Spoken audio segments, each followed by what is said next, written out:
What's up? You got Danny here, and Dizaster versus Verb came out a couple of days ago. I have to say that it was a really good battle to watch. It didn't run on long. They did a really good job of keeping time, which I can appreciate. So there wasn't really much drop off as far as the action goes. I think this battle right here put a lot of things into perspective for Dizaster fans, and I feel like everything that people that aren't particularly huge fans of Dizaster have been saying, I think people that are diehard fans are starting to realize. Just because you can freestyle and rebuttal doesn't guarantee you a win in every single battle that you're in. And oftentimes it's really easy for a Dizaster fan to go, well, he was getting at him directly, it was all freestyle. But in the midst of all of that freestyle, there was tons and tons of filler. Over elaborating really is what I'll call it, because filler is a really broad term, and you can't really get an understanding for what it is that I'm talking about when I just say the word filler. And people just love to throw that word around when something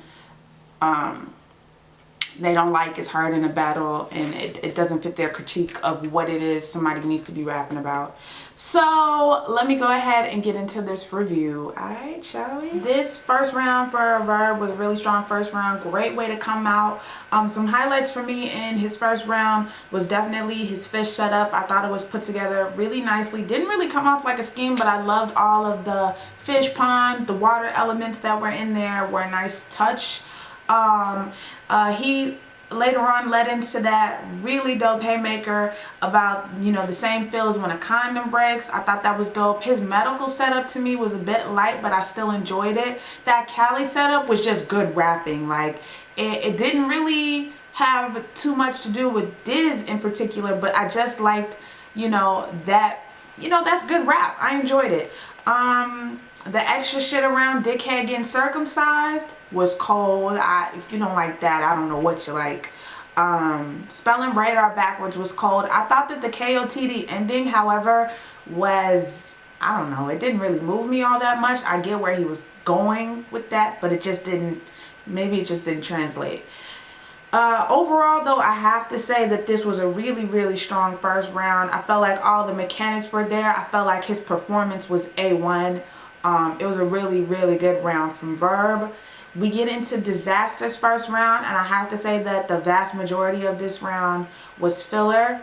And the particular type of filler for me, what I was noticing is two forms of filler in this case.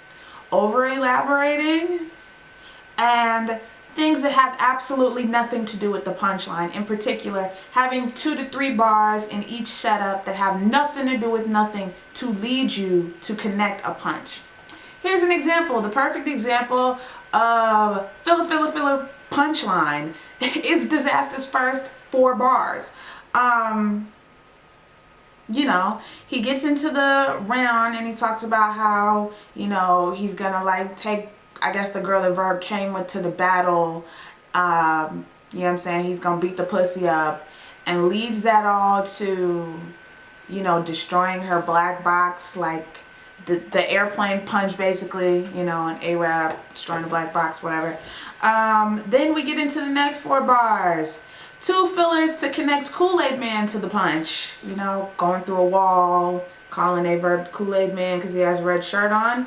Alright, then we get into some more filler. Sorry, this is just how it came off to me. Then we get into some more filler about a Verb looking like an LL Cool J fan, and then we get into some stuff about him looking like he wants to audition for Kid and Play. However, the rebuttal for circumcising I felt was perfect. It was excellently executed, and of course it was freestyle, so that was great. I appreciated it, loved it. It was the highlight of Diz's first round. The whole curling iron story, all bad. All of that was all bad. I'm not gonna elaborate. You can watch for yourself and see how whack all that was. I think it's pretty clear who got the first. Verb got the first. No debating in my mind. We get into Verb's round 2, and his setup about Dizaster's girl really fell flat for me. Didn't move me. I felt like it was really drawn out to get to the punch, so you know, it is what it is. I felt like the worker boss comparisons was alright. The dig a hole, pick a hole thing I liked a lot. I think my favorite thing out of that second really wasn't maybe like the thing that stuck out for most people, but it's organic, how I can snipe anybody in the body from any place on the planet. I felt like that was just good rapping. I liked it. I thought it was cold.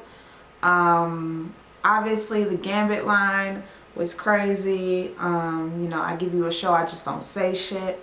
The Dizaster Everlast is a bag name thing was pretty to me.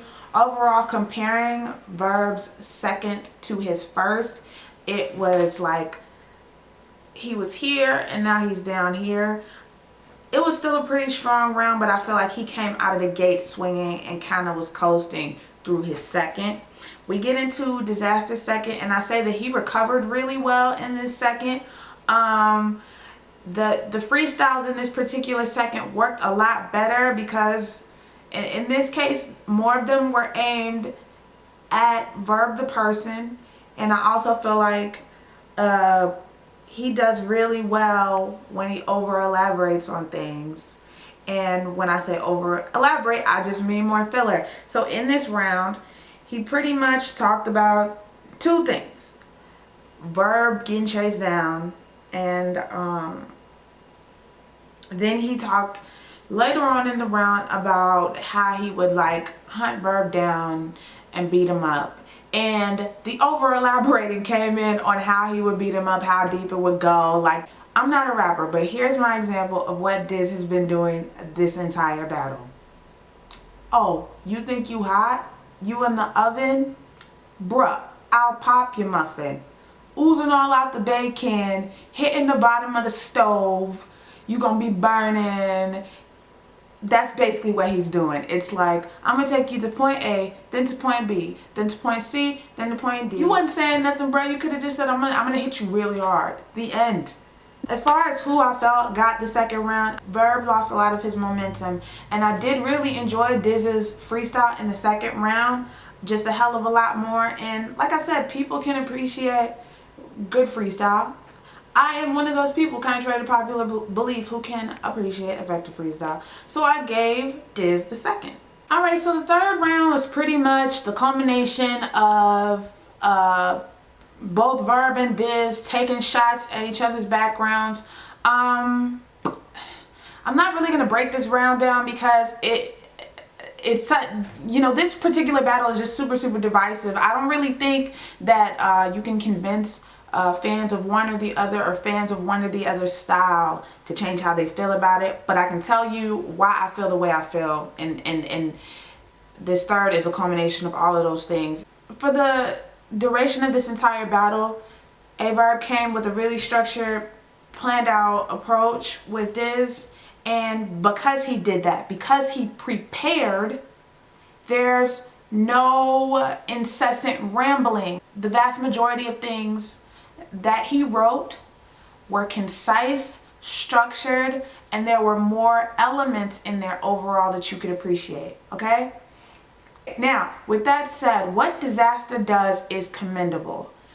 Not a lot of people can do what Dizaster does, but I think that oftentimes, because a lot of people don't know how to do what Dizaster does, they commend performances and bars that are mediocre.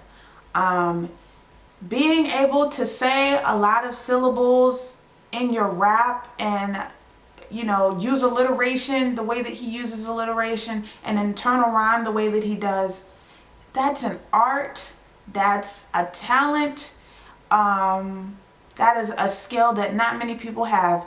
But I'm gonna go out on a limb and say that because of that, you could call Dizaster an idiot savant. I'm gonna really go out on a limb. I'm about to fly out the window real quick. I feel like that's really all that Dizaster's good at outside of performance, because his written stuff never comes off as hard as his freestyle stuff. When Dizaster is on, he's really on. But what happened in this particular battle was, there were spots, and then there were just, where are you going with this? You all off on the beaten path. In Dizaster's third, his rebuttals for the first half of the round, if the first half of the round would have been his round, he would have won, because Verb's third was all about Dizaster's upbringing, how he felt that Diz had a privileged life, how he doesn't know anything about anything, how he doesn't really... All that shit after FBI and Osama to me was a lot of nothing. A lot of syllables, a lot of rap.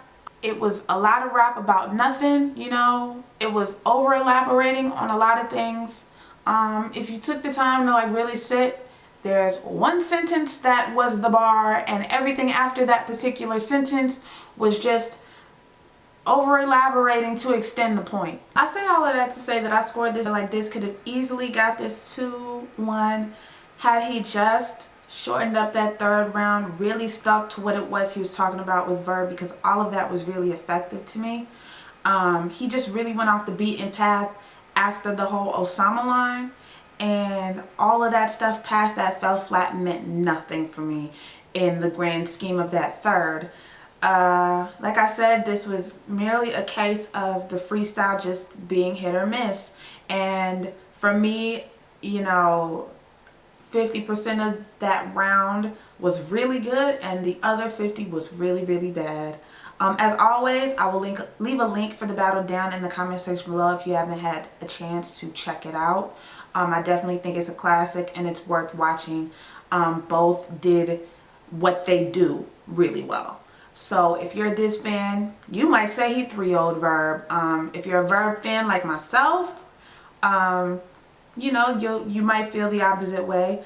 And I definitely also feel like this is one of Verb's best showings in a while. I'm hoping that, you know, for the rest of the battles that he has coming, because like I said, he's been talking retirement for a while now, that he brings this sort of energy, this sort of rap, and sticks to this, you know, this particular style a lot more. Obviously, yeah, so yeah, like I said, thanks for watching. As always, don't forget to like this video, share this video, comment and let me know who you thought won down in the comment section below, and also leave your request for what you want to see me review next. Most votes for the next battle I will review within the next couple of days to kind of get out of this funk. As you know, I took a 2-week hiatus to clear my mind, you know what I'm saying, calm out my naps and whatnot. So thanks for watching. Peace.